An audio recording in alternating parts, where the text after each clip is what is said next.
Down a darkened drive, you'll find their candlelight. From a widow's peak, you'll see it burning bright. Through the double doors into their dusty tomb, you'll feel eyes from paintings follow room to room. On the creaky stairs, you may think twice as you tell yourself those bangs are mice. In the upstairs hall, you'll see shadows dance. There's a light from the candle, this is your only chance.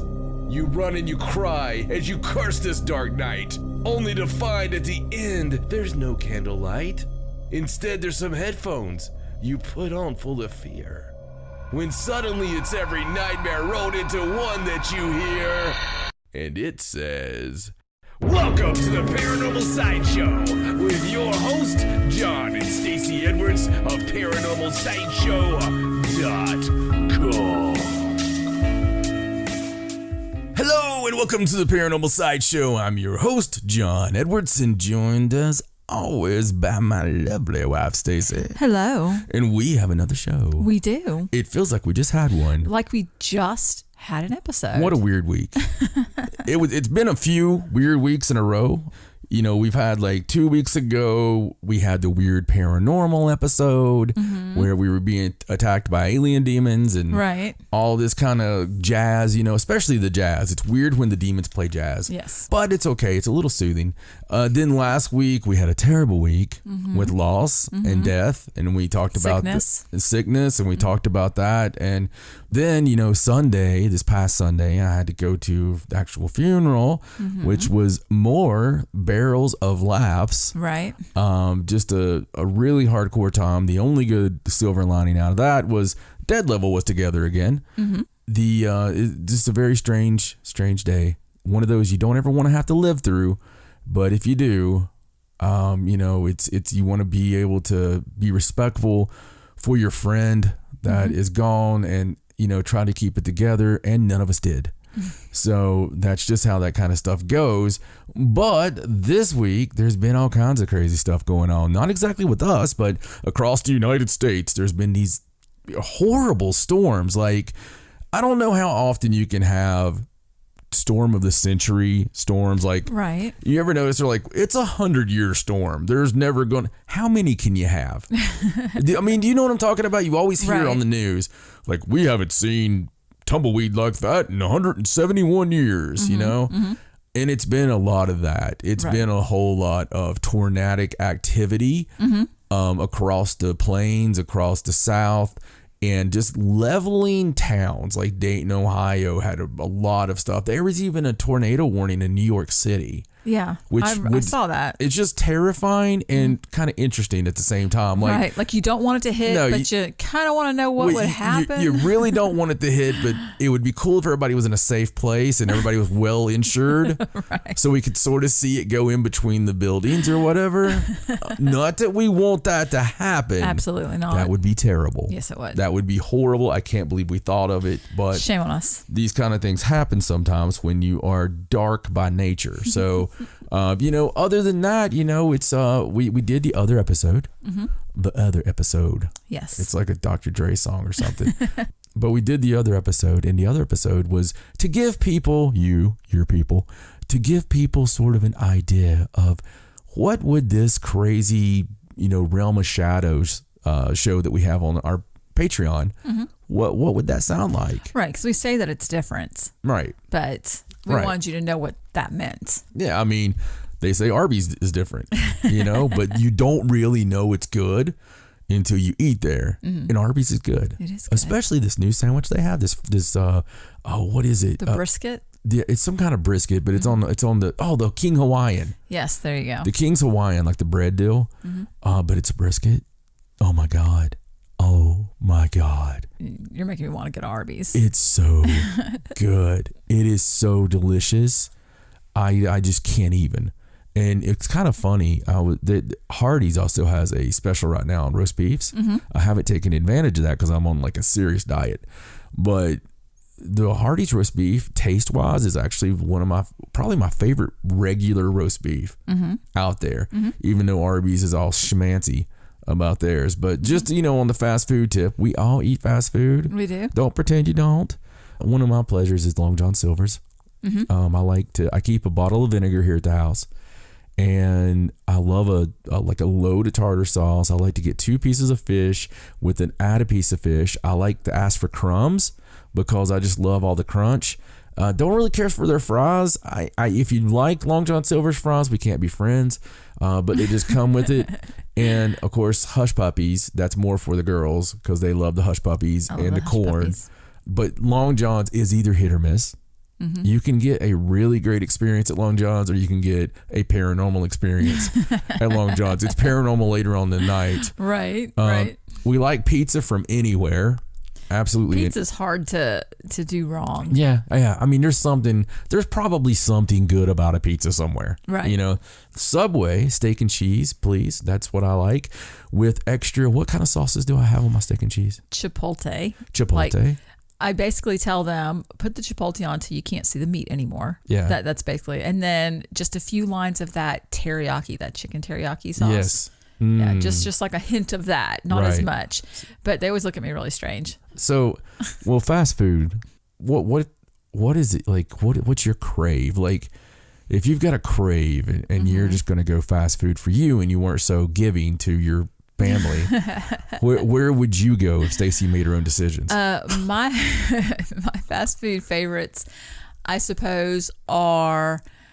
I really like Wendy's because they have that 4 for $4 deal, and I love that. I get a little bit of everything: right. The burger, the chicken nuggets, the fries, that's the drink. Totally you. But when I'm not in the mood for a burger, I really like Taco Bell. You know, just go through a couple tacos. Yeah. Sometimes it just hits the spot. I mean, Taco Bell's cool. It is. I like their empanadas. And all these stoners listening to us definitely love Taco Bell. But I think really burger-wise, the best burger is Wendy's, in my opinion. I love Wendy's. And they have Frosties. Oh, yeah. I love Wendy's. You give me a single with cheese, mayonnaise, and ketchup only. Their fries are good. You know, that's some good stuff. But I've had some amazing burgers from Hardee's. They're just too much. Like Hardee's is like the king of over the top. Yeah. Like, it's not just a burger, it's like a 6-patty burger with every topping imaginable and super mega size. And I think I'm talking about this number one because I like people to know a little bit more about us, and it's kind of fun, and they're like, oh, hey, we like that too. Right. The other part of it is this diet I've been on. Right. You're just thinking about food. So I've been on this diet because I want to get back in my girlish figure, and you know, it's working. Yeah. I mean, what happens is I normally will get to where I need to get, and I'll take a whole lot of paranormal pictures. And by paranormal pictures, I mean like our pictures we have to send out places. Like if we're doing an appearance or we're doing, you know, some kind of book or, you know, a TV show or anything like that. So I'm doing anything like that, I have to send them. They're like, hey, do you have a picture doing this? Do you have a picture like this? Do you have a picture? Do you have an action shot? It's like, yes, Stacey and I just randomly take pictures of us coming up steps. Well, you know what we do now? So we take them all at the same time. So it's like we get everything done. We get all the makeup done. We get everything done. We get to the weight we need, and then we take like 5,000 pictures of every kind of thing. We're doing like costume changes. I mean, just all on our own.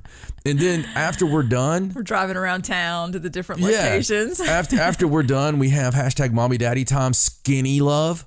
You know, because you gotta take full advantage of the skinniness, and then we eat. Then we're like, it was nice seeing you again, honey. Yeah, it was nice. It was nice. I'll see you next September. But then we go like to barbecue place, and then we're like, you know, where are we gonna go for brunch? Since that was breakfast, you know. We're like hobbits. We're like second breakfast. Oh yeah, and it's just fun to get some really, you know, loose fitting. I feel like that's gonna catch up with us one day. No, I don't know. That lifestyle. It hasn't yet. That's true. It hasn't yet. So as of right now, I'm, you know, over 25 pounds in hardly any time that I've taken off. And it goes off really quick. It really does. And I lose weight quick too. But I mean, you know, it's pretty amazing. I owe both those things to you. So thought it'd be a little fun this week. So I like fun. Do you like fun? I like fun. Well, fun for me is when I see an article where somebody has done some research that I didn't have to do, but I can totally take credit for it and do it on the show. Right. Except you won't really take credit. Oh, no. I don't actually do that. That if I did do that, it would be dumb for me to tell people I did it. Right. Travel Channel actually did the work for me this time. Oh, okay. Yeah. So Travel Channel, which they probably had somebody do the work for them, or they stole it from somebody. I'm sure. So they were like, looking for the top 8 places. I don't know why they went with 8. It's a weird. Yeah, I mean, isn't that weird? Weird Why number. not just go 10? I don't know. 5? 5 or 10. Yeah, not 8. I just Maybe they wanted to be different and catch your attention. No, and it worked. No. It didn't work. The only thing that worked is it's a modern, scale here. So they took all the stuff from the BFRO. If you don't know, that's the Bigfoot Field Researchers Organization, and they analyzed other stuff. And they took all this data that they had, right? That they secretly had access to or whatever, and 23,000 sightings they analyzed. Wow. And they determined by that the top 8 based on sightings. Oh, well, see, the number 8 is kind of like a Bigfoot. Okay. Because it's like, a head and a big body. That's why they did 8. That's ridiculous. I'm just giving you a reason. Okay. So I thought it would be fun because we like countdowns here. Right. And there was also a couple of oddities for me, things that I wouldn't just associate with a Bigfoot sighting. Okay. Now, these are the top 8 most likely places for you to spot a Sasquatch. Oh, okay then. Okay. So if you're really into that and you want to, right. Maybe you can't afford number 1, but number 8's close to you. So there you go. There you go. So number 8 is the great state of Texas. Ah, Texas. Everything's bigger in Texas. Except for Sasquatch sightings. They come in at 806 Sasquatch sightings. And for how long? Like forever? Oh, well, that's a valid question that I tried finding. Oh, and it didn't say, huh? They did not say for how long. I don't know if this is of all time. So it's out of those 20,000 sightings. Out of 23,000 sightings that BFRO had registered. Okay. So it's likely to say since the BFRO has been recording. Yes. Okay. We got that out of the way? Yes, I'm on board now. Let's go. All right. So number 7, Oregon. Of course, Oregon. Of course. I understand that. Yeah. Then they had 1,099 or something. Number 6 was Ohio. Really? I would say a lot of that was mistaking actual men that live in Ohio. Sorry, women. I'm just playing. I love Ohio. Anybody's listening to us from Ohio right now, you guys are great. I like to kid you. I've known people from Ohio that weren't total dicks. I swear I have.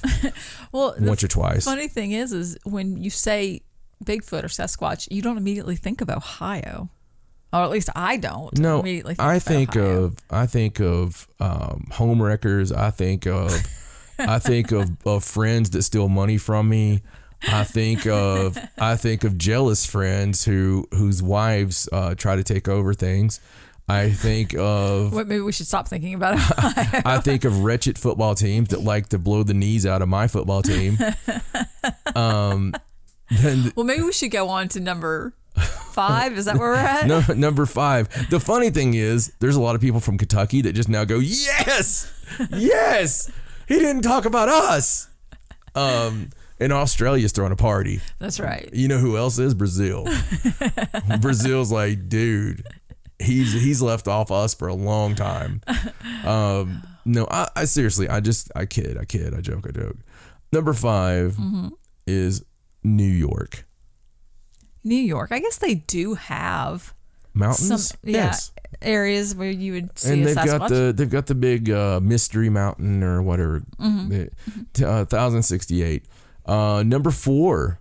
Now this one, it can't surprise me. It could have been number 1, and I would have been like, okay, right. The weirdest state, Michigan. Michigan has everything. Michigan has lake monsters. They have little people. They have flying freaking things. They have. I mean, to me, it's funny because I've never. Well, no, I was at a layover in Michigan, but never really been. Never really been to Michigan. No, a layover don't count. No. But I suspect that if I go to Michigan, which I want to go to Michigan, I think when I go to Michigan, it's going to be, I'm going to see all kinds of weird, crazy. Right. Isn't the highway to? No, it's not the highway to hell.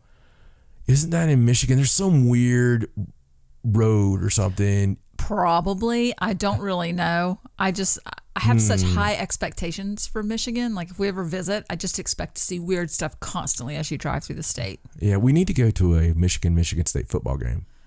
I'd love to go to a Michigan football game. Yeah, I don't know why, but their colors have always been, intriguing to me, even though they've never been one of my teams. They're always one of the teams that are still around when mine's eliminated. So you've seen them. Being a fan of the kind of teams I'm fans of, you have to have those backup teams that actually play ball. Right. Number 3, Pennsylvania. Pennsylvania. This was the surprise for me. That's to be that high, be when Oregon is number 7. Right. And Pennsylvania is number 3. That is a little strange because you would think. I mean, we just got back from Pennsylvania. Right. There's not a lot of Sasquatch walking through flat Amish land.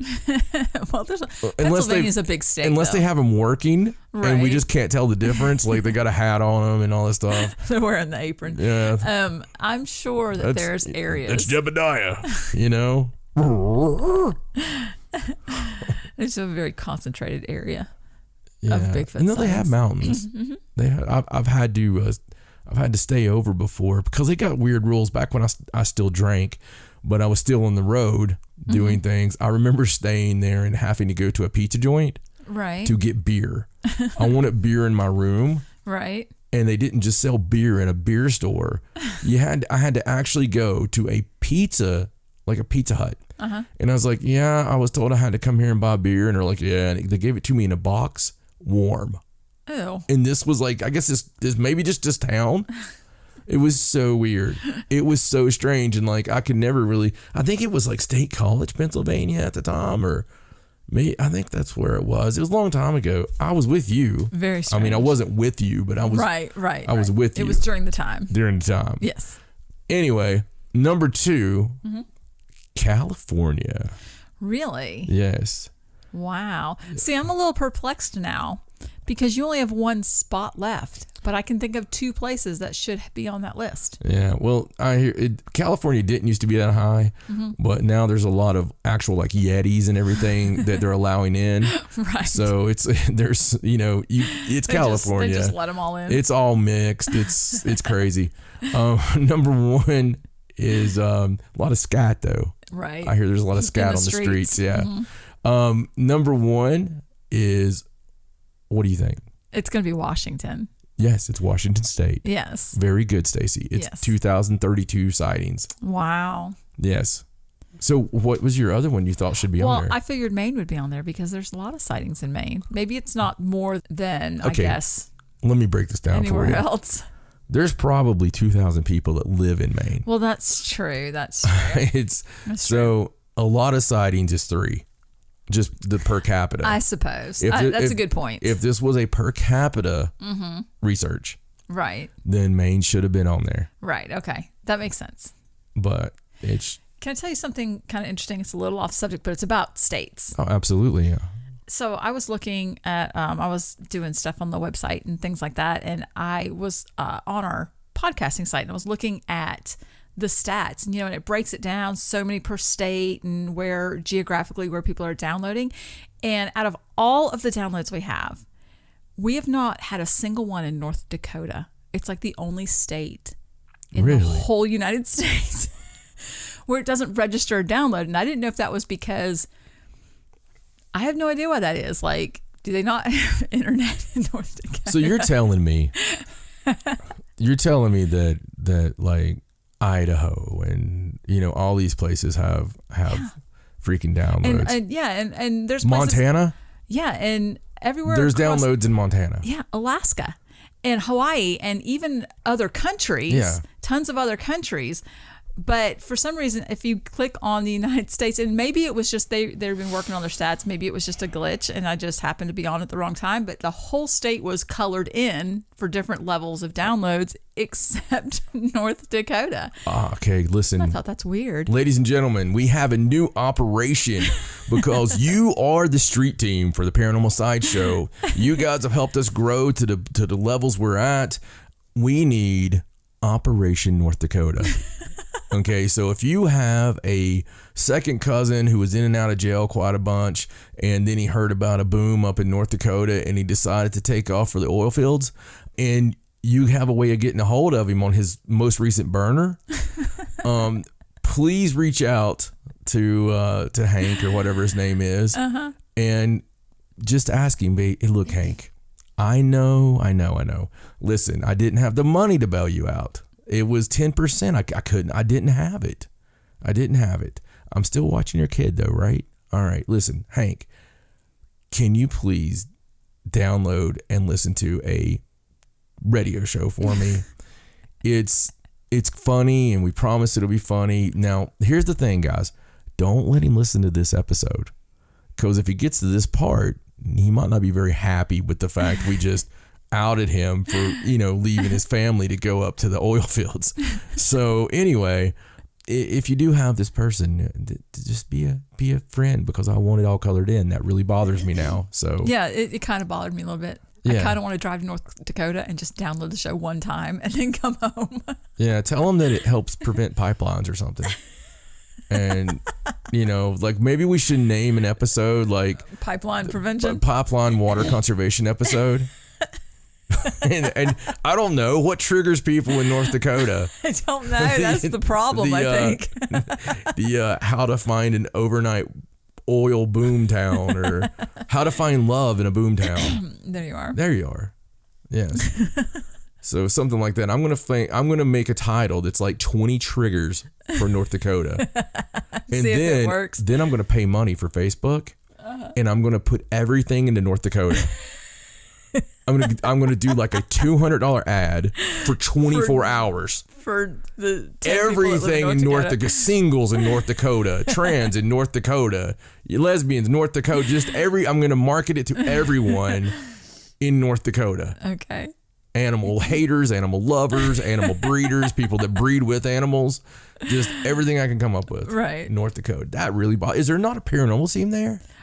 I mean, I'm sure there is. There has to be. There has to be. Think of a good acronym. I don't know. See, I just saw this like yesterday, so I haven't really had a chance to dig into it and see if it was just a mistake or if it was but it was weird. Yeah. And I noticed it, so. It is. It's very strange. Anyway, continue. I will continue. So I'm going to continue with something really cool. Okay. I'm really excited because I'm always excited when I have new programs to watch. Right. And one of my favorite programs is returning. Mm-hmm. By the time you listen to this, it's probably going to have returned. Right. And that's Ancient Aliens. Yes. Love that show. So we are recording this on Thursday, May 30th at nighttime. So on Friday, May 31st, Ancient Aliens, 9 p.m. goes live, 9 p.m. Eastern, and North Dakota time, I don't know, and I don't care.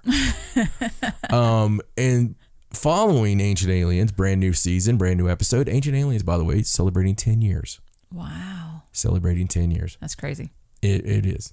Then the show at 10 o'clock on the History Channel, 10 p.m. Eastern Standard Time. If you've already missed it, History has on demand. This is it, people. This is a UFO show that I'm excited about. Mm-hmm. I haven't been excited about a UFO show since UFO Hunters, and that's been a while. I love that show, but this one is called Unidentified with Tom DeLonge and a host of reputable characters. Okay, yes. So it's not going to be Spaghetti Stained Steve, going, well, in 1978, that's when I got in that fish fight down that bunker with them, and I was a bunch of grays, but they were like masked, they were seriously, they were wearing, it's right when that Halloween movie came out, they were all wearing Michael Myers mask, and I was like, listen, Gray, I know who you are. You are not Michael Myers. Michael Myers is not real. And if he was real, there wouldn't be 12 of him standing here. So I got in a fight with him. I was just a contractor. I used to fix toilets down there, and it was really bad. If you ain't seen nothing till you seen gray poo. I'm telling you, it is bad. Grey Poupon is what we used to call it. We're just like, it's very special. You know what I'm saying? Clogged it up every time. The interstellar travel does a lot of damage to these little guys. But they all rebelled, and because they wanted Twinkies for some reason, and they just rebelled, and it was a bad day. Anyway, that guy's not hosting. Right. So who is hosting is like I said, Tom DeLonge from Blink-182 fame, and like government people. And it's going to be amazing. And I think that it's all going with all this disclosure that's coming out. And obviously everybody's been noticing because it's on every paper of record. I talked about it last week, but it's only gotten worse. Stacey has stories today, I know, because I've seen the stories all week. So yes, we're definitely going to talk about that first thing. And we're going to talk about papers of record and what I mean by that and what a big deal that is. So yeah, that's cool. Unidentified and ancient aliens. My Friday nights just got exciting, and you know what I'm saying. I'm pretty pumped about it. Yes. So I'm also pumped about the other episode. If you listen to this one first because it downloaded second, and you're like, oh, hey, this is the new episode. Well, you're right. But there's also an episode before this. As we were talking about, we wanted to give you guys a taste of Realm of Shadows. Okay. And the reason is because you all should be Patreon members.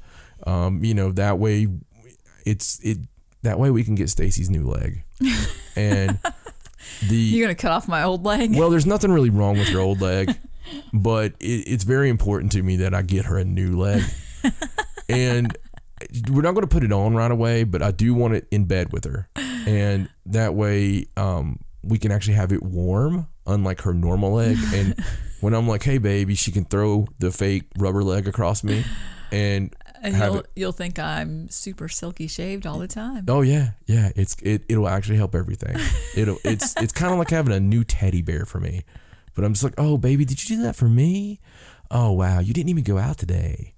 That's so nice. And she'd be like, yeah, that's what I did. So anyway, on the patreon.com/Paranormal Sideshow, you can go there and you can become a member. And you all love a good member. So when you go there and you get a hold of that and you become a member, you can get all kinds of goodies. One of those goodies at a very low level, the best deal in the paranormal. It's not the cheapest deal in the paranormal, but it's the best deal in the paranormal because we rock. But the more Patreon members we have at that level, the more shows we're going to do. Out of obligation, if not anything else. So just saying, we like the Realm of Shadows because on Realm of Shadows, we're kind of like, hi, Stacey. How's it going? Really good. Really good today. We've got a really good guest this week. So excited. Paranormal NPR. Our guest this week has absolutely known a lot of ghosts in his life. Very serious because everything's serious here. He was a ghost stalker at one time, and then he found the ghost. He's no longer doing anything because once you find a ghost, you no longer have to hunt or stalk or search or have adventures. So because it's done. He's done, like Tim Clark. We're not quite that serious. No, we're not. But we're just we what we don't do is jokes on that one. But if you like the jokes, then I'm going to tell you we do jokes, so you'll listen. But no, we have the serious show, and the reason is we wanted to do interviews again, and we used to do interviews. So this time we wanted to pick and choose and not have to do one every single week. And so we're interviewing people we really want to talk to instead of people that a producer's throwing at us and saying, hey, this chick talks to birds, right. Which is fine. Right. There's a place for that. But this one, we've talked to David Weatherly, we talked to Alan. So this episode was going to originally be a Realm of Shadows episode, but here's what happened. We started thinking about it, and it's one of my favorite topics in the world, if not my favorite topic. And I'd always wanted to do the interview with Tim Woolworth. Okay. Tim has the website itcvoices.org, and he also has the Paranormal Study website itself, which is like paranormalstudy.com.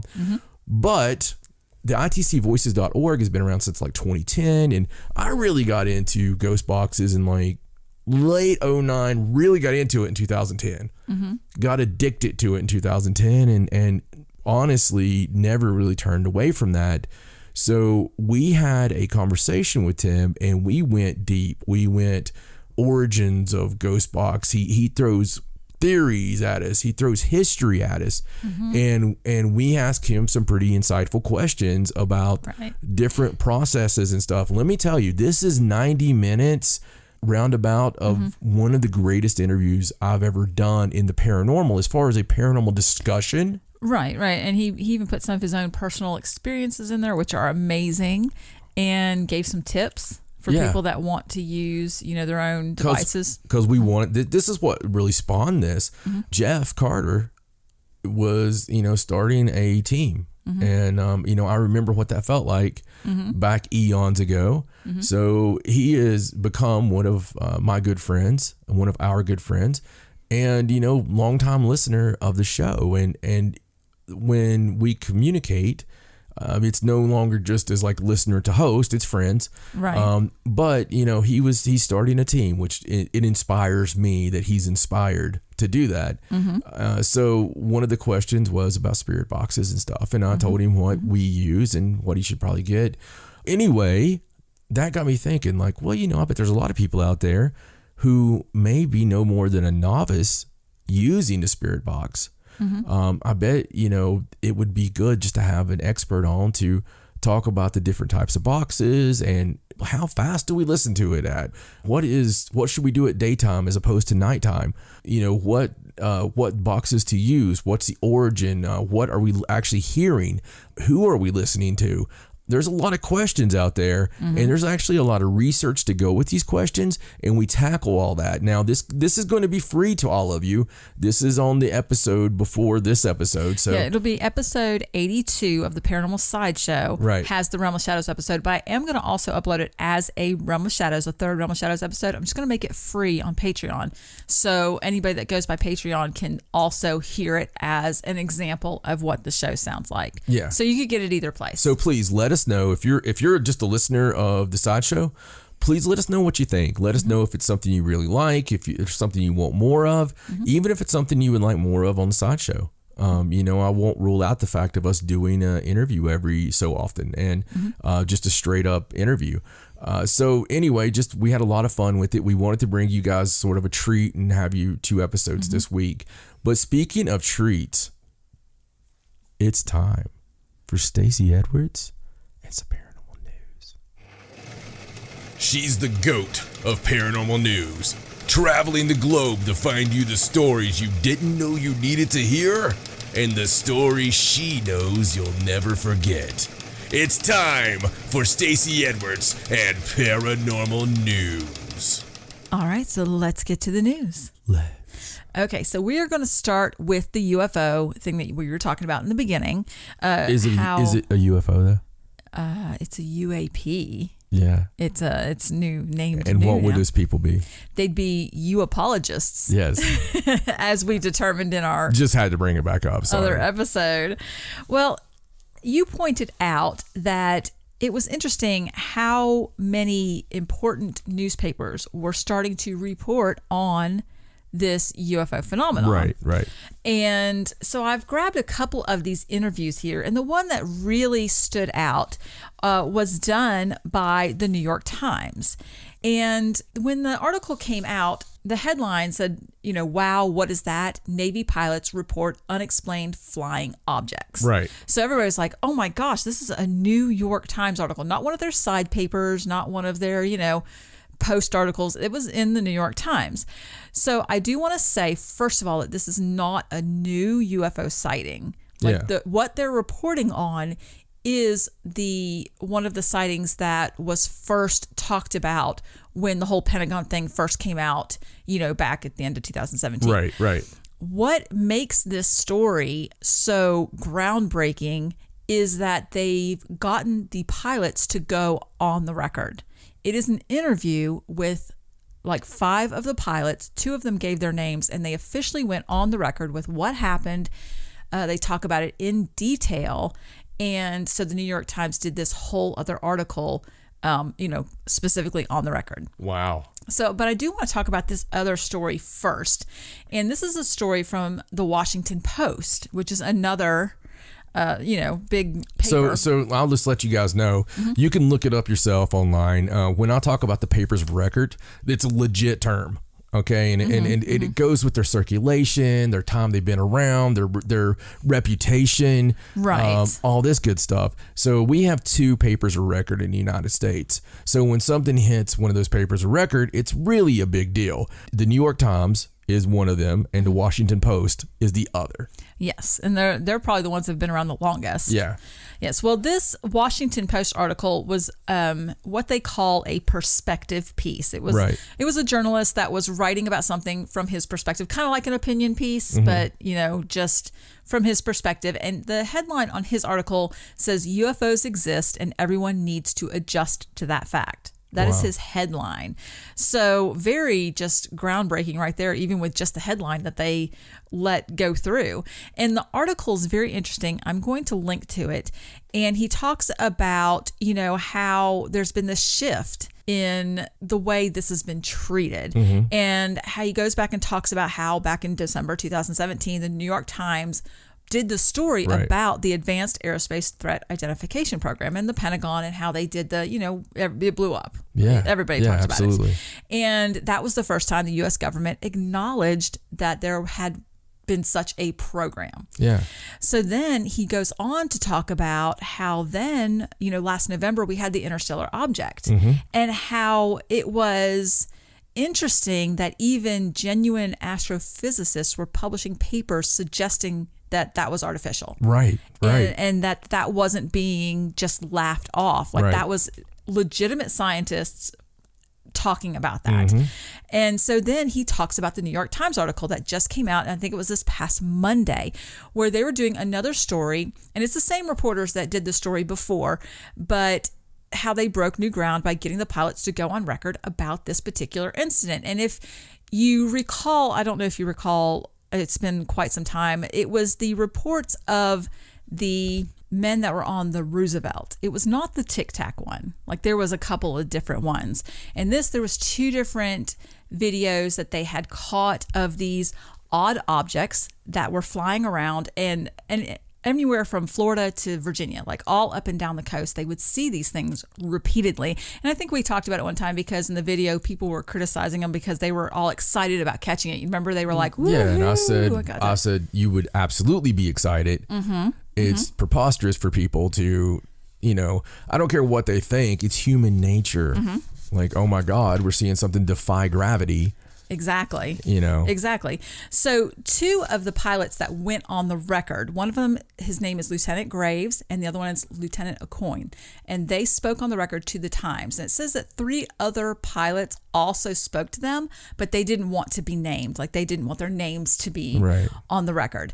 But these 2 particular lieutenants, they went into detail. They said that they began noticing the objects after their radar had been upgraded. It was like 1980s era radar, and then they got this upgrade to a more advanced system, and they began picking up these objects, but they immediately didn't register them because they thought maybe it was just a glitch or some kind of false radar track. Some kind of noise. Right. Well, at first they weren't seeing them with their eyes. It was just being picked up on the radar, and they said, Can I stop you for a second? Yes. So for years and years in the ufology field, we have been taking cameras, Sony night vision or whatever, and watching the clouds and picking up UFOs using night vision, and thermal. So that's just funny to me because it's like they're catching up with. Right. Like they're just now figuring that out. But, he claimed that people have been seeing strange stuff in the military for decades, and they were doing this really complex mission. They were going from 30,000 feet and diving down, and you don't expect to see something up there flying around you when you're doing this sort of maneuvers.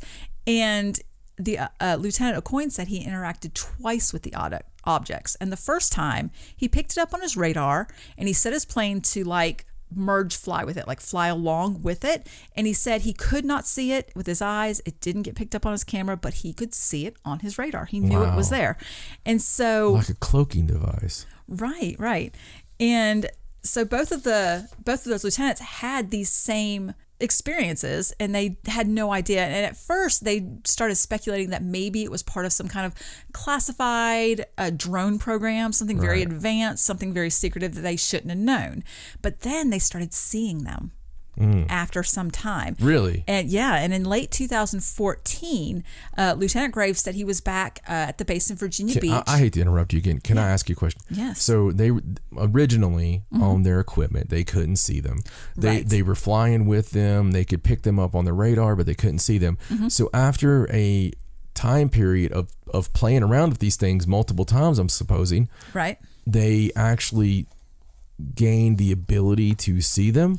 Yes, either they gained the ability or whatever it was allowing them to see them. Almost like it knew that it was the same guys or something. Right.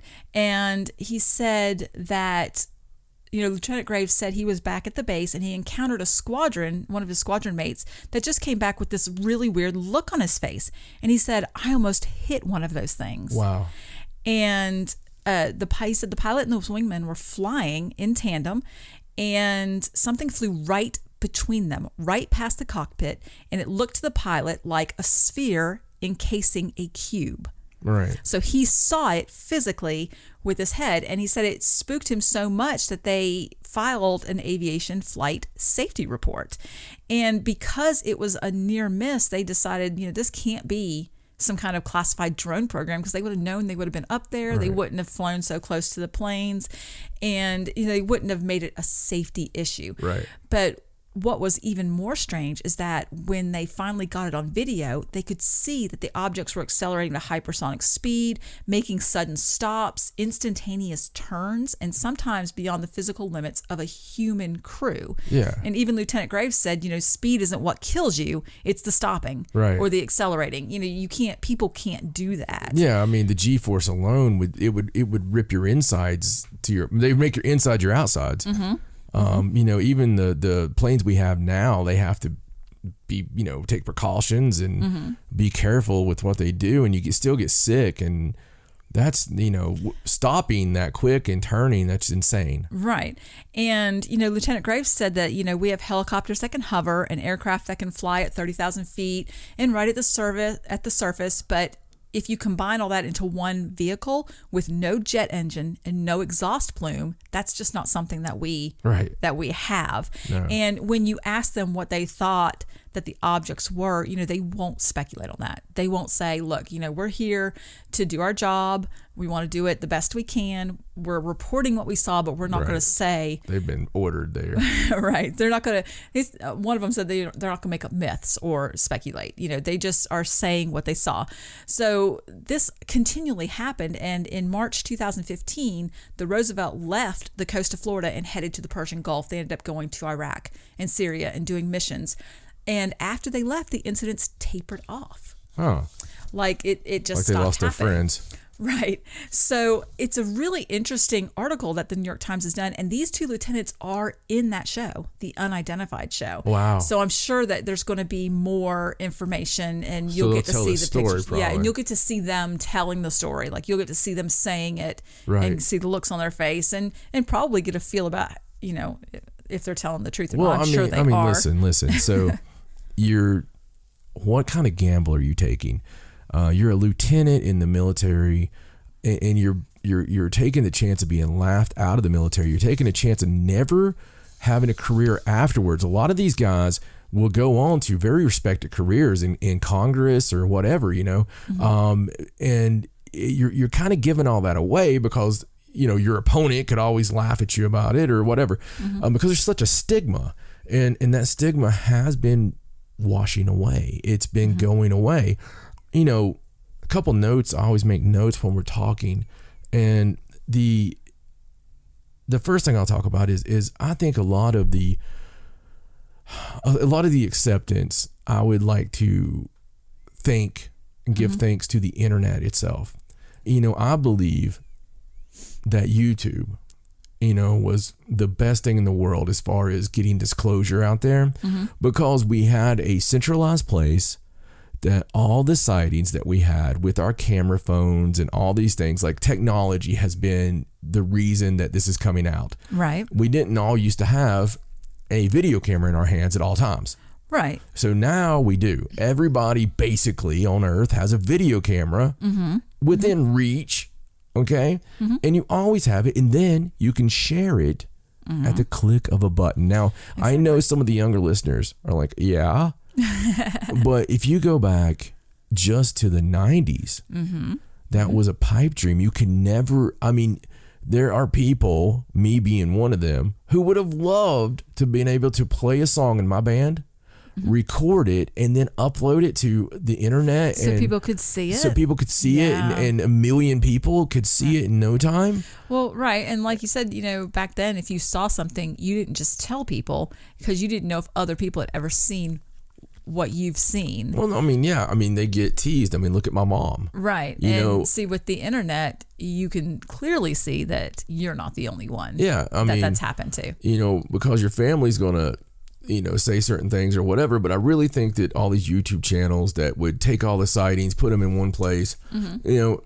it made people have these communities where they felt safe about talking about it. It had a place for whistleblowers to come out and go, look, I worked at the military. Before that, you had coast to coast. You were going to get killed once they triangulate the position. Right. So, and now people come out on the internet. If they're killed, it's suspicious. Yeah, it's suspicious. they still kill them, but it's suspicious. And, you know, the other thing I was thinking of, sometimes I talk about, I really go into things like mysterious booms, and I'll go into things like, you know, how long the earth has been here, and I'll go crazy, and I'll talk about the fact of, you know, what can you tell me about 2,000 years ago? And, you know, my spiel, people. And then I'm like, this is, you know, 2 million years ago, and they found a guy holding a beer can. You know, it really bothers me. This is one of those times where I want everybody within the sound of my voice, if you're listening on headphones, just close your eyes and listen. If you're in the car, just, you know, shut the kids up and listen. This is a big deal. I know that most of us realize this is a big deal, but because we are the ones that are awake. So week after week, year after year, 10 years, we talk about stories with UFOs. We talk about stories with, you know, sightings. We talk about, you know, we've had people on from MUFON. We talk about abductions. We talk about personal stories. But week after week, we have a new story of some way, some shape or form of UFOs. The difference here, because I do have to classify the difference. The difference is this is coming from your military. This is coming from your government itself. This is coming from the upper echelons. And let me tell you, they would not allow this. They being the mysterious they, would not allow this to come out unless they controlled the narrative. The Pentagon would not come out and say anything unless somebody was puppet strings controlling the narrative. This is what they do to us. So for whatever reason, be this good information or disinformation, I want you to all first take it very seriously because something's going on. Every couple of days, all the major newspapers, okay, these are all controlled by 1-2 people, okay? All the major newspapers are coming out with these stories. All of them. I've seen them in Rolling Stone. I've seen everywhere. They're all coming out with them. So there's something going on. The new show on history, okay? There's something going on there. It's all probably connected in some way. Now, this could end up being some kind of false flag to get us all together. This could be anything. It could be even something crazier than that. But keep an open mind, which we always need to, but also just kind of watch your six a little bit, because all I know is that my entire life I've been waiting for this, okay? And there's people much older than me that have also been waiting for something like this their entire life. We are actually getting as close to disclosure I mean, by definition, this is disclosure. Okay, it's not the disclosure we're looking for, where they're saying, "Okay, we've been talking to them since the '40s. We have a treaty with them. You know, we occasionally let you have sex with them." That's a different kind of disclosure. But the very fact they're disclosing things to us, and they're the United States government, is disclosure. However slow, however dripping, however painstaking it is. We're dealing with something we've never dealt with before, and it's very exciting. It is. And I'll point back to this first article I was talking about, the perspective one from the Washington Post. And he points out that, what he feels is interesting is that the Department of Defense officials are not behaving as people would predict they are, like with all these new articles and things and all the revelations. Like they're just seeming to be okay with it. And so he claims that, what's happening has always been a two-step process. The first step is acknowledge that UFOs exist. Mm-hmm. That part's happened. Right. Even though they're not saying UFO, they're saying UAP. Right. That's happened. The second part is to consider that those UFOs might be extraterrestrial. Now, that part hasn't exactly happened. They haven't come out and said, but he speculates, I wonder what's going to happen when that part, like he seems to feel like that part's going to happen eventually. Right. And, questions what's going to happen when that step finally gets taken. So, I mean, what's the other options? I have no idea. I mean, if not extraterrestrial, because our mind goes there. I think they feel like they're going to look at other countries maybe having technology that we don't know about. Which is ridiculous. Things like that. I mean, natural explanations. I have no idea If I lived in Iraq, I may believe if somebody said, it could be the United States. Right. I would be like, yeah, it could be. Hell, I would still think it could be the United States. But it's not feasible to even consider that it would be anybody else. A lot of these countries, they build up as big bads, so we're concerned about them, and so we bomb them. Right. In reality, Russia completely, the USSR crumbled not so long ago. They're not all that powerful. I mean, I'm not knocking them, but I'm just saying, highly doubtful they have technology that can do that. Maybe the Nazis survived and right. had it the whole time. I don't know if it's not extraterrestrial. I've heard other things thrown out there. Yeah, weird things. You were telling me earlier about an article that Nick Redfern wrote. Yes, for Mysterious Universe. I love reading his articles. Why don't you expand on that so just a little bit? He wrote this article that pointed to several books, and I apologize, I don't have it in front of me right now, and I had just read it earlier, but talking about non-human entities and how there were whistleblowers at one point. There has been books written about how the government, certain parts of the government, secretive parts of defense, Department of Defense, whatever, work with what they call non-human entities. And there were a couple of whistleblowers that came out after this book was written by Linda Howe. Right. They had contacted her or sent her a letter or something like that saying, you're on the right track. You need to read this book and you need to read this, and sort of pointing out that this part of the government works with these non-human entities, and they think that they're in control of these non-human entities when really they're demons that are in control of us. And it's very in-depth. It's very much a rabbit hole, but supposedly, according to these whistleblowers, the non-human entities are what is responsible for everything that distracts you from knowing it's them, like UFOs, cattle mutilations, alien abductions, all those sorts of things are these demons, and they don't want you to know that it's them, so they put all these other things out there, to the point of other government agencies thinking that they know the truth about UFOs, but it's all just misinformation. Wow. I mean, it's very in-depth. Like I said, I just read it through once, and there were a lot of different sources listed that I really want to check out. But it seemed like a really interesting topic. We need to keep everything on the table because we just don't know. How more far-fetched is me saying it's a demon as saying it's something from a planet in a star system, Right. many light years away. It's Right. it's just two different sides of a coin, right? Right. Think about this. I started getting mad about UFOs a few weeks ago, and our light did what it did, right? Which is still perfect, same light bulb. So all that stuff happened, the knocks in here and everything. That's a paranormal incident. Right. Yet we were talking about UFOs. And so many times with abductions, they're so close. Right. You've talked a lot Yeah. about the parallels between UFOs and paranormal and all those things. Yeah, especially demonic. Okay, so people that are experiencing demonic activity, the parallels with that and abduction cases are staggering. They are.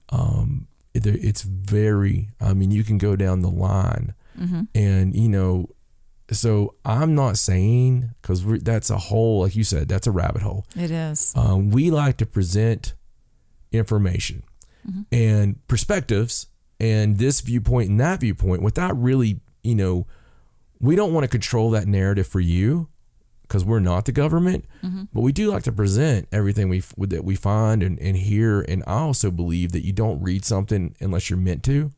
So the very fact that Stacey read that today as we're going through all these stories just seems to point to it happened for a reason. And sort of along the same lines before we move on to some other topic with our news, there was also an opinion piece in Newsweek. And it was an opinion piece written by Tom DeLonge. And so I'm going to link to this because it's really interesting because he talks about what got him interested in the whole UFO phenomena. Right. And it was funny because he was talking about how when he was on tour with Blink-182, that, it was a time before smartphones. So when they were on tour and they were on the bus for weeks and weeks, he read because that was there wasn't anything else to do. It wasn't like you just pull your phone out and play a game. Right. And so the good old days. So one thing he chose to read was Timothy Good's Above Top Secret. It detailed, a historical chronology of the UFO events and, space programs, militaries. And he was just hooked. And he just was like, what happens to all of us, just mind blown. And that was what got him interested in it. But he wrote this whole opinion piece about it. And he does talk about the show coming on tomorrow night, The Unidentified Inside America's UFO Investigation. So it's just an interesting read. And it's interesting that Newsweek, let him do that opinion piece. Yeah. There again, Newsweek. That's pretty nuts, right? It is. I think so. And I even saw other articles that were like, look, these major papers are reporting on, like the article was about the fact that all this major media was focusing their attention on this. It's crazy. It's just, I know I keep saying it's nuts, but guys, girls, it's nuts. It's just weird. And there's something to it. Okay. There is something to it. There is something going on. There's something about to happen. All the signs are there. My spidey sense is going crazy. I really think because it feels kind of like, like I said, this last couple of weeks have been really weird. Well, they have been weird. Do you ever stumble through days where it seems kind of dreamlike and not really, it's not really registering like it should? But that's been what's been going on, kind of. And maybe it's the depression from losing a friend. I don't know. But I've been kind of going through this deal where I keep seeing this stuff happening that I can't stop. And it's strange. When I'm seeing these articles, it's like I know when I open my phone, because I'm always looking for news for Stacey. I know when I open my phone that it's going to be another freaking article from something big, some major newspaper. Now, you got to understand, all these years of doing this, we had articles from the Pensacola Gazette or, or a tabloid. Yeah, Ain't It Weird? Something like that. And we had to go through, and all the painstaking steps Stacey has to go through to make sure it's a real story or at least a real account of what somebody thought they saw. And with this, you don't have to do that. This is major publications that are doing this. So again, very, very strange days that we are heading into. Yes. All right. Well, I'm sure that we will talk about this more after we watch the History Channel show. Mm-hmm. And I'm sure we'll talk about the show and give our opinion on it. Yes. So, well, let's move on to some Bigfoot stuff. And it's funny that you talked about this because you talked about seeing the articles, and that's why you did the little, Top 8. I was gonna say top 10, but that wasn't right. Yeah. The top 8. So I did grab a couple of these stories just because there was a few sightings in Georgia, and it was covered on their local news site. Like, this isn't from a Bigfoot site. This is from the local news media, where they said within a week's time there were 2 reported sightings in northeast Georgia of a creature suspected to be Bigfoot. Right. And you don't usually see these on normal news. It's very crazy. And we were getting people, getting a hold of us about it too. So.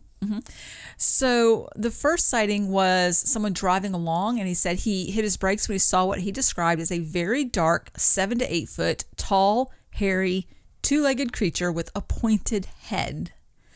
And he was walking along the shoulder of a road and into the woods. It was kind of about 8:30, so sort of dusk, I suppose. And it was between Ellijay and Blue Ridge, Georgia.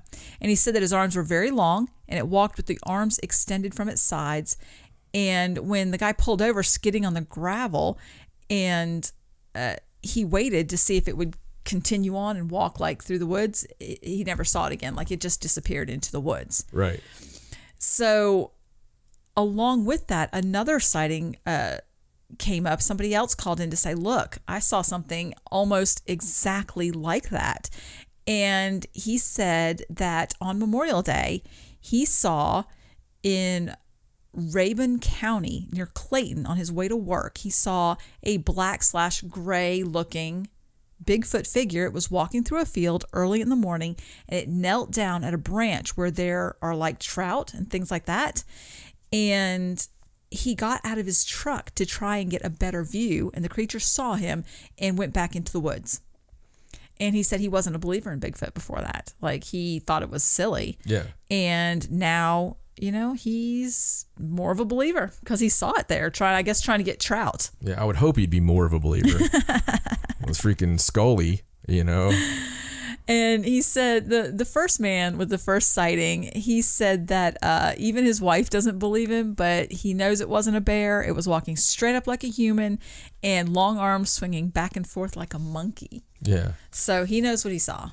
It's weird, man. It's to have 2 that close together, and in Northeast Georgia is not the first place I think about for. Right. And I think I saw another article with one in Washington, which I think is pretty typical, but I grabbed this other sighting for a reason. This is one from Kentucky, not to be outdone. Right, Kentucky right. had to have their own sighting. Now, this one was from a Bigfoot site, but it is an actual sighting that was reported, and they went out to investigate. And it's from Harlan, Kentucky. Oh, God. And the man said that he was driving along the highway and he noticed something standing upright in a ditch facing north looking into the mountains. And it was almost dark. So again, it was kind of dusky, and it had been raining. And he said at first glance, he thought it was a tree stump because it stood very still, almost like it didn't want to be noticed. And it thought if it stood really still, it wouldn't be noticed. And he said at first he thought it was like just a stump, like it had fallen in the ditch. But then he realized that it was Bigfoot. And he said that he could make out, it was like really muscular and strong looking. And he could make out his arms and his shoulders. And he said that his head was conical in shape. And its hair showed dark brown. And it covered his entire body. The hair was about 2.5 inches long. It was very thick. And it was at least 7.5 feet tall. Wow. And so, I don't know. I thought it was really weird because of the similarities of these sightings. Yeah. And how they all happened kind of around the same time. And there's no way this could be the same Bigfoot, but it's weird that there was the one in Washington, the Kentucky, and then the ones reported on the news in Georgia. And I did think it was weird that everybody pointed out about the conical head, because that is an ape-like feature. It is. It's very not something strange. That's pointed out a lot. Yeah, it's very strange that all these, because like Harlan, I mean, so now we know Bigfoot likes meth. No, Harlan, Kentucky is an interesting place. I've had to I had to run a store. Let's just say Harlan, Kentucky is not for the faint of heart. Right. And they're damn proud of it. Right. But the story itself sounds so much like the other stories. You're right. Mm-hmm. And the fact that the one in Kentucky stood very still. Yeah. Because that was sort of like our first Realm of Shadows episode when we were talking to David Weatherly, and he was talking about his Bigfoot experience and how he thought when he saw it, it was a tree. Yeah. Because it was standing very still. Well, and it made me think of that. With the thing that happened to us, we wouldn't have known it wasn't a tree if it didn't move. Exactly. And it just. In fact, I think we both said we thought there was a tree there. We thought there was a tree there. And then it moved. And it wasn't. And it moved. It was one of those things. I don't know if you guys have ever had it happen where you don't really notice. Sometimes you'll see it on a video or something that's trying to scare you. You don't notice something until it moves out of frame. Mm-hmm. And it was like that. So I mean, it's an interesting camouflage for a Bigfoot because they have that brown hair, and the way it lays, it would look very much like bark if it was just very still. Yeah, no, it's very weird. Maybe they're trying to come out to warn us about the aliens. Possibly. Maybe it's always been Bigfoot versus aliens, and we're just pawns. All right. So if you've seen a lot of extra Bigfoot stories, there have been a lot of extra Bigfoot sightings. I don't know. Very strange. All right. So let's move on. This story is really cool. It's the headline says traces of extraterrestrial organic matter have been found in South Africa's mountains. Ooh. It's very strange. I don't know how I feel about that. What are the aliens doing there? So South Africa's Makhandwa Mountains are home to some of the oldest rocks on the planet. And so they do studies up there. Geologists are up there doing studies, and they have found, they said this is the very first time they found actual evidence for extraterrestrial carbon in terrestrial rocks. Wow. And it's like a thin layer underneath where they're digging, and they have no idea how long it's even been there. So this article, they're talking to astrobiologist Francis Westall, who works for the Center for Molecular Biophysics in France. So it's just from another planet, and it's on our planet. Well, it's in a volcanic deposit, and they uncovered a 2 millimeter thick rock layer that was characterized by two anomalous signals that prove that it's not rock from Earth. Right. And one of the signals that they saw is something they've seen in ancient meteorite samples that contain organic compounds. So it's just something that's been there for billions of years where the Earth had been hit. Right. And it's there in the mountain, and I guess it got covered up. And they have no idea how these two different signals could exist in this volcanic rock, so they have to do more studying. But they're very excited because they know that this is billions of years old. And obviously the Earth was rained on by meteorites, violently impacting the surface. And this is what has been left behind. And they have no idea what that's going to lead to now. So I do. Okay. Obviously, all the debris fields that we have out there come from something. I'm still in that camp that possibly we came from Mars. Right. And there's still pyramids and things up there. And, I firmly think that's a very plausible deal that maybe we came from there, and these asteroids or whatever that were rained down billions of years ago could have been part of some kind of cataclysm that maybe people foreseen coming, and were able to get off a planet, and maybe it was just half of Mars and it's now circled again because of gravity or whatever. I don't know, but it's interesting nonetheless. Or it came from inside the Earth. Maybe that's true. Well, and it's just another story that goes in with all the stories we've talked about recently about the panspermia and the stuff hitting the Earth. And, it's just another one that you put in there to lump together all this different evidence that they're putting this out slowly. So, right. Yeah. All right. Well, let's move on. And this is an interesting story. It's about an announcement that was made that the U.S. and Japan are going to cooperate on their return to the moon. Oh. Yes, so a cooperative agreement of some kind between the United States and Japan was expected to be signed during Trump's next visit. They've talked about it. They've announced that they are going to work together. There is an agreement, although nobody's elaborated on the nature of the agreement, like the specific details, but I believe it has something to do with us, ferrying some of their astronauts to the moon and them working with us and having cooperation working on the development of the gateway, right? The lunar thing. And I really thought this was interesting because it will be a joint effort between someone we've never really worked with before. Well, yeah, I mean, I hope that our strongest ally becomes Japan. Like, I love the Japanese people. I love everything about Japan, their culture, blah, blah, blah. It'd be great to go to space with them. So yeah, well, we both agree on the importance of having a sustained human presence on and around the moon. We both agree on doing it before China. There you go. That's what it is. So they're like, we don't know what they're doing up there. They're freaking us out. We need to get there. We need to get there quick. All right. Well, let's move on to this next story. And this is about crop circles. The season has started. Oh, boy. Officially for 2019. It's the first crop circle that we've had in a long time. Well, it is. It's a really late start this year. And they mentioned that in this article. This is the latest start they've had since like 2013. Normally, there's been one before now. Yes, but they say there's nothing to worry about, that it's natural and some crop circles just start later than others. So this design was reportedly discovered in the town of Warminster.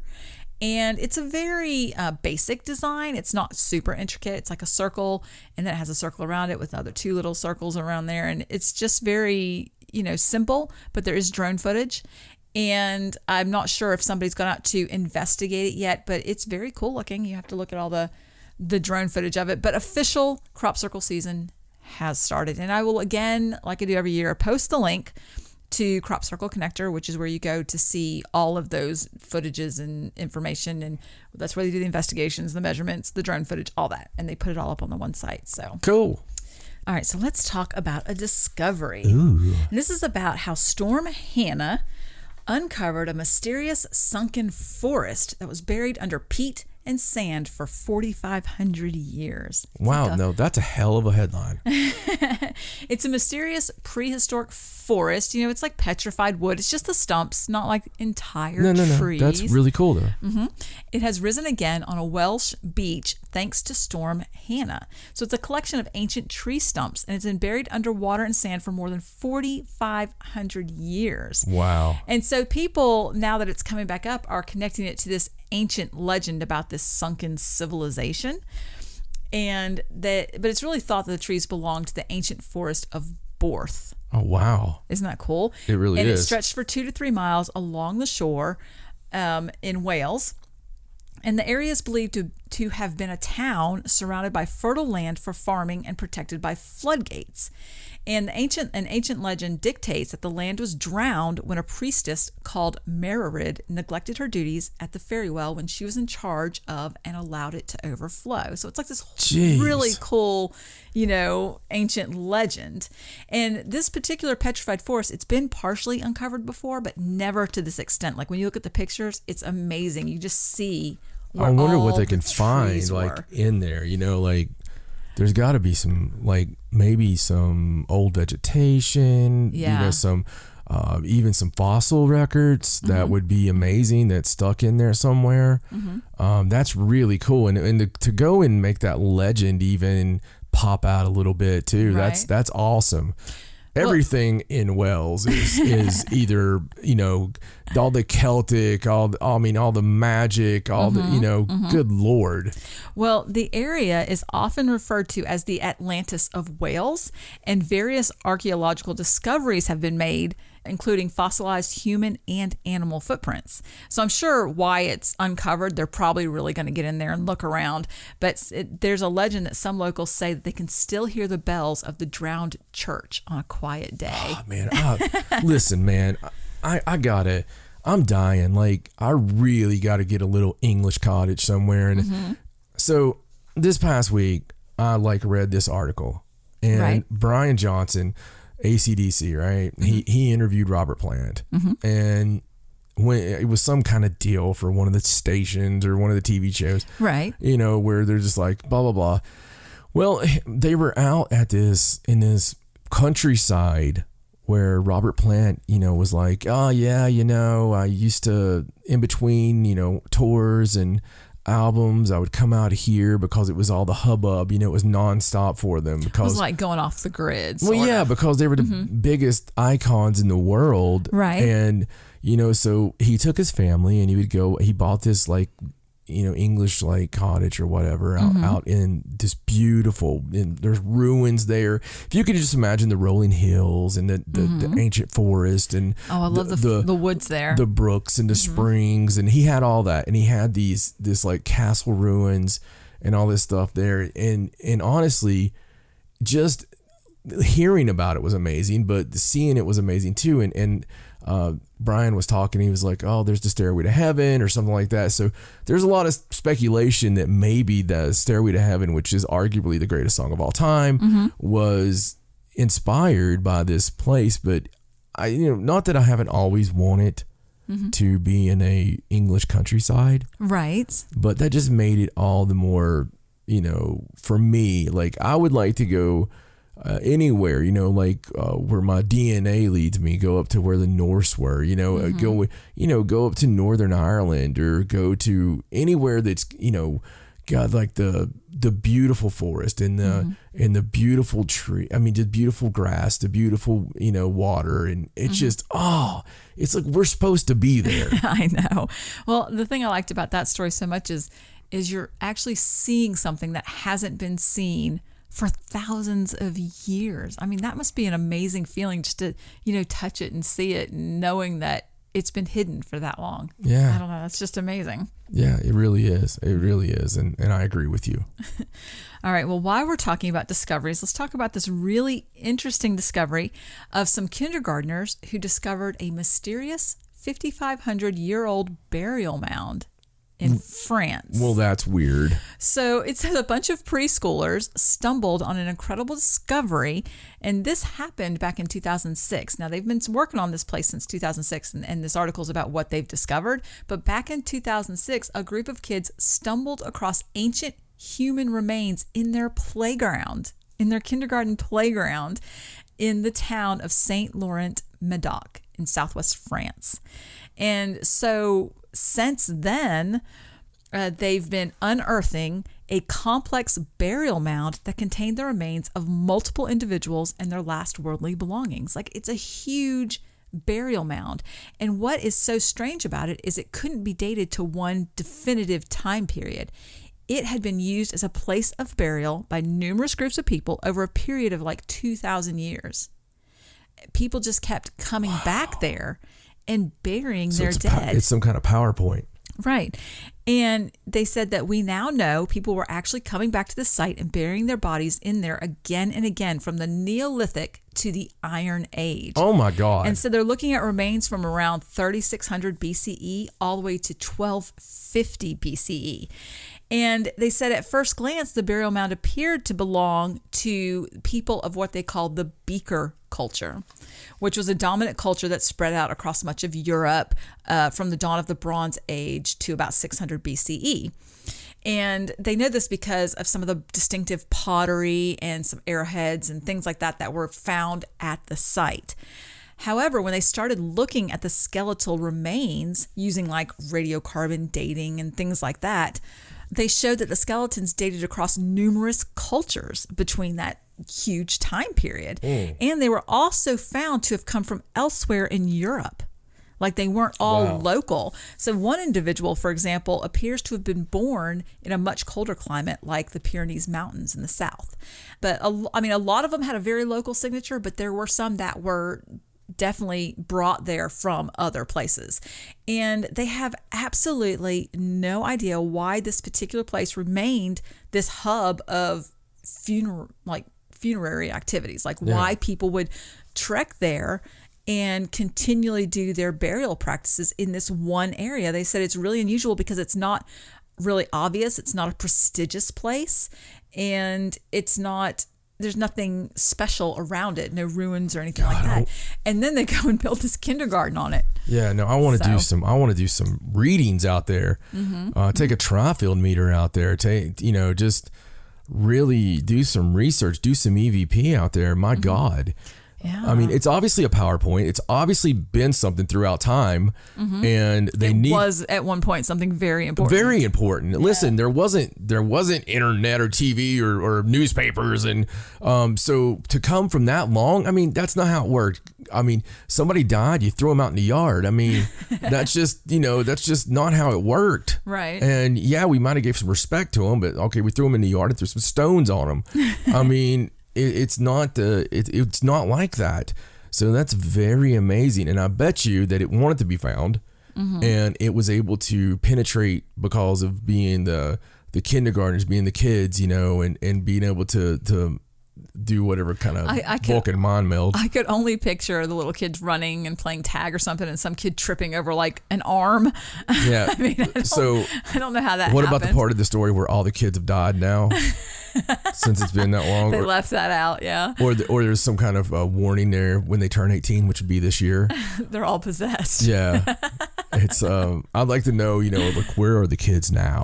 Exactly. The kids that found. They're all legal. In England, I think you're legal at 17, right? I'm not sure. Listen, if you're one of the kids, we have a lot of listeners in England. If you're one of those children, or you happen to know one of those children, I really need to speak with you, because I want to bring you on the show. We'll make you the whole show, the whole time. Even if you don't remember anything about it, we're just going to ask you weird test questions. Right. You ever seen the first Ghostbusters? It's going to be like that. We're just going to be like, all right, we're texting you a picture. Tell us the first thing that comes to your mind. So. All right. Well, let's move on to a ghost story. Really? Sort of. Yes. This is about a hospital in Malaysia that has been closed because of ghosts. Well, of course. Imagine that, ghosts in a hospital, right? Well, especially Malaysia. You know how those Asian places are. They're always ghosts. So the Central Gesir Village Clinic has been closed temporarily, believed to be due to the disturbance of subtle creatures. And the nurses at the clinic are said to be traumatized and afraid to stay in the clinic even during the day. It's believed that the incarnation of an old woman haunts the clinic since 2007. Wow. Like they've been having, and apparently the activity's getting a lot stronger. Now, I apologize for this. This is just a translation from a Malaysian newspaper, but apparently there are what they call subtle creatures and black bodies like old women. I assume shadowy kind of figures. I really want to name an album Subtle Creatures. And there's been a report of a black statue that appeared mysteriously on the roof of the small building. So a lot of very black shadowy figures.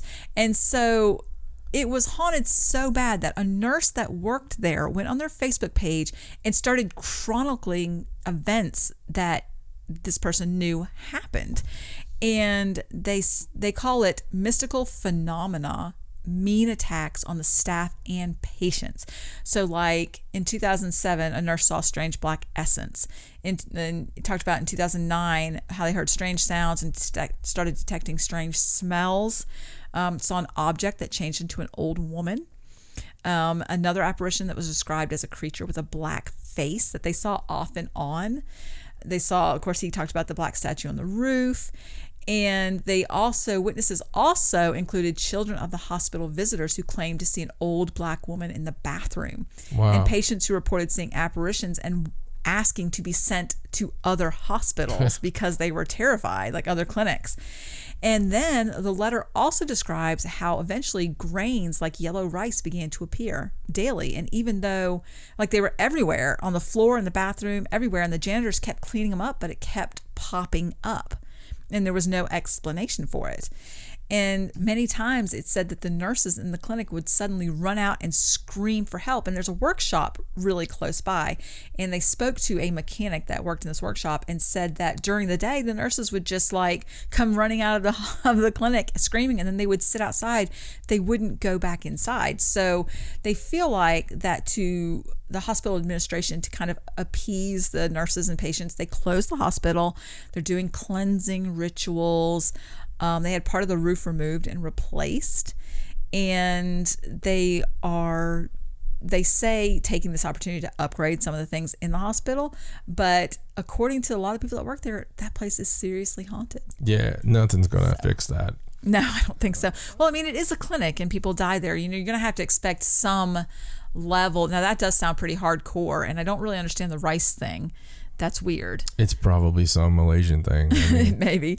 But, you have to expect some level of activity. yeah, you do, but I mean that is pretty hardcore. It Really is. Sounds like there was a nurse somewhere along the line that had to have an unwanted abortion or something, and Isn't that always the it's story? always that's why I said it. Always the story. Some doctor got horny, and She was so ashamed that Yeah. she killed herself, and yeah, that's the hospital it's story. the recipe. All right, so I just have a few more stories here to go through really quickly, and this one's really awesome. It's a story from Canada. It's about it's about $100,000 worth of buried treasure is hidden in Vancouver. And this is a purposeful treasure hunt that is billed by its creators as the Goonies without the traps and ghosts, and it's come to Vancouver. It's called Gold Hunt. They've launched 3 treasure hunts across 3 Canadian cities: Vancouver, Calgary, and Edmonton. So in each hunt, the treasure seekers will have a chance to find $100,000 worth of treasure that is buried in a secret location. And the company, the way they're doing it, it's a new thing, like an escape room kind of thing. Mm-hmm.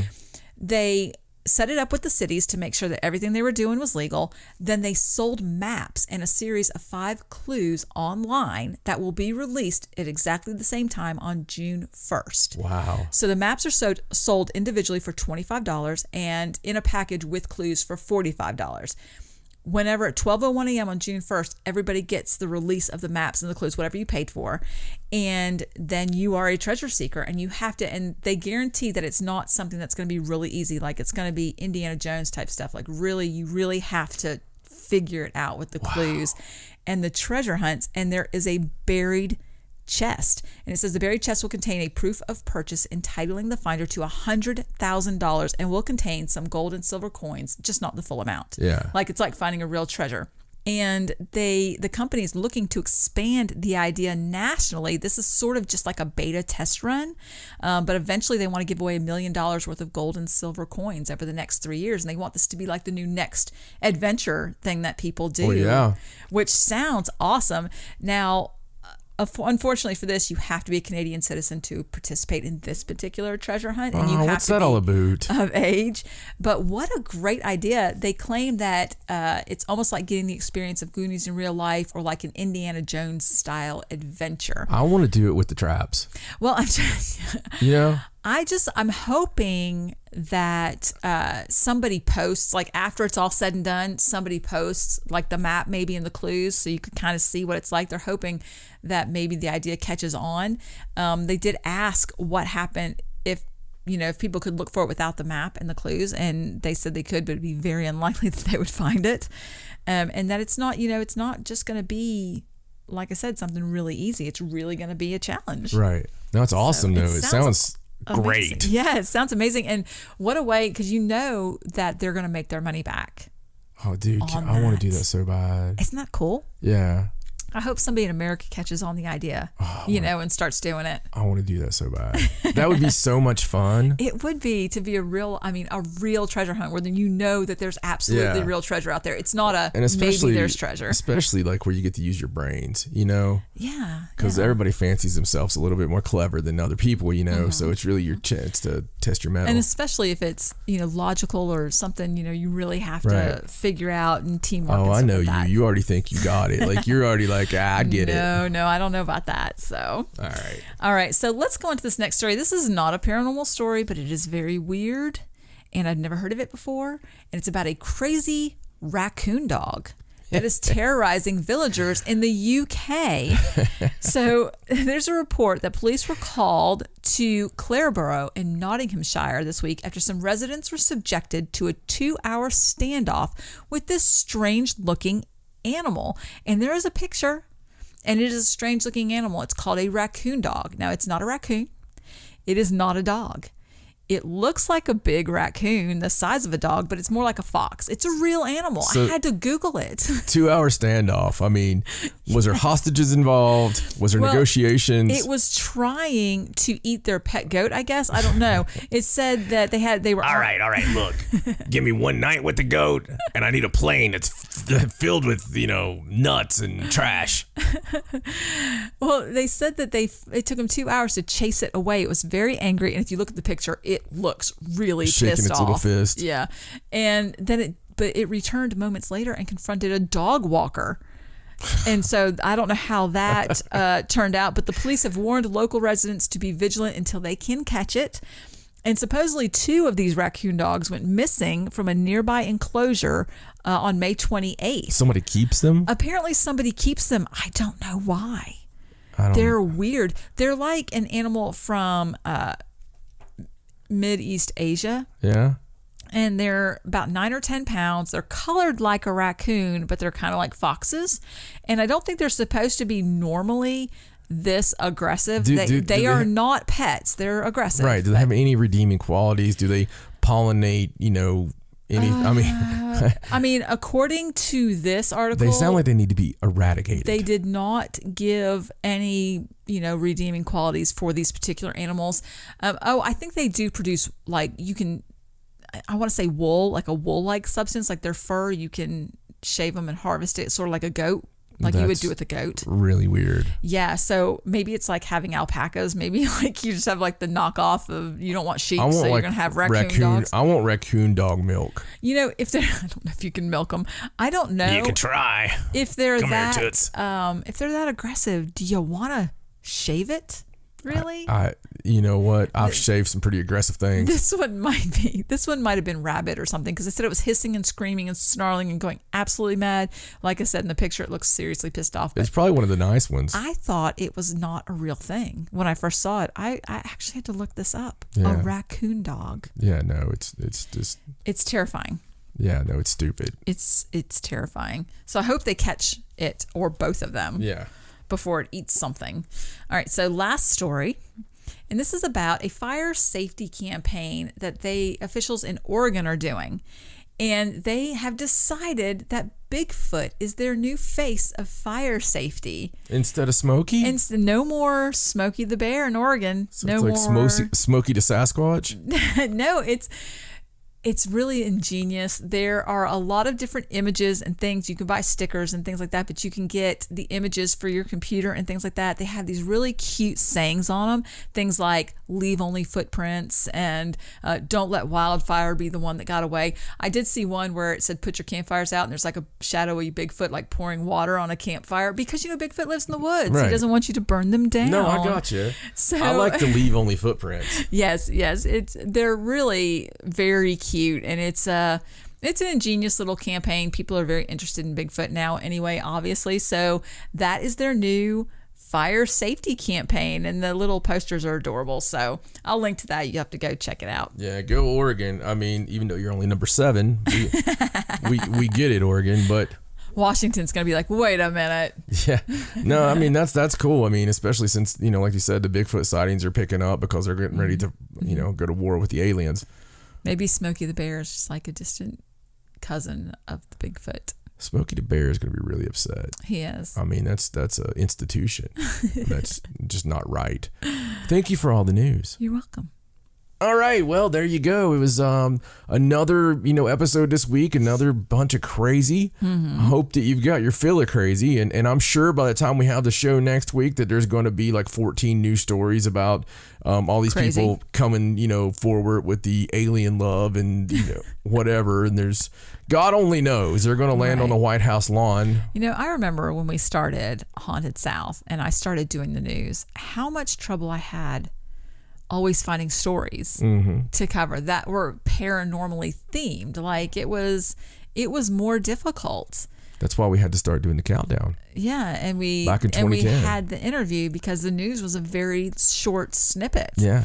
And now it's like I can't even. Keep have up. to sift through them to pick out the ones that are weird or paranormal. Sometimes I do stories that are not technically paranormal. Yeah, but that's just what we do. But it's still just not that I'm complaining. It's just, it was weird. I was thinking about that earlier today. Yeah, no, it's definitely picked up. I mean, and the very basis of what the stories are has also changed. Over time, there's been this weird arc of stories. Like, Right. I remember we went through a period of bird die-offs and fish die-offs that was really nuts, and it happened, more than normal. It was very crazy. Right, because that stuff still happens, but per time it was... Right, it went through huge things there, and then we went through the, of course, the end of the times. There was several of those that we went through, but and the mysterious booms, of course. the mysterious booms has been a big Tons deal. of those. And those come in waves. It seems it's almost like there's mysterious boom flaps, sky trumpets. We always do crop circles, though. Yeah, crop circles and everything. So I don't know. I love it. It's cool, and more power to everybody. Can't wait to check out this new show. But we will see you guys next week, and don't forget to go to paranormalsideshow.com to find the links for everything, find the links to the stories, and just really, if you want to direct somebody, I had the question today, how can they find your podcast? The easiest way is just send them to paranormalsideshow.com and tell them to go there. And you can also find a link to our book there, Till Death and Beyond. And if you don't have that yet, you need to get it, because I hear that the aliens will not abduct you if you have that in your hand. So it's good knowledge. I like to give that knowledge out. For my lovely wife, Stacey, my name is John. So long from the Sideshow. Good night.